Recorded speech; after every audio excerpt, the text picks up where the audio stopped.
শেখ হাসিনা সরকার সবথেকে বেশি গুরুত্ব দিয়েছে নারী এবং শিশুর উন্নয়নের জন্য এবং শেখ হাসিনা সরকার শুরু থেকেই নারী এবং শিশুর উন্নয়নের জন্য যতগুলো কার্যক্রম গ্রহণ করেছে সেগুলো আসলে অনবদ্য।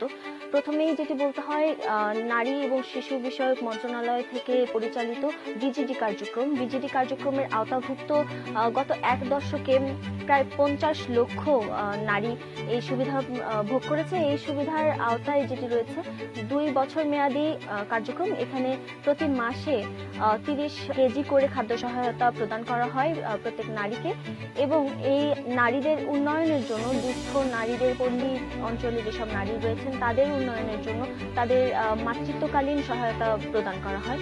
এই মাতৃত্বকালীন সময়ে তাদের পুষ্টি চাহিদা পূরণের জন্য তাদের মাতৃত্বকালীন ভাতা প্রদান করে শেখ হাসিনা সরকার। মাতৃত্বকালীন ভাতার পরিমাণ যেটি আগে ছিল 500 টাকা,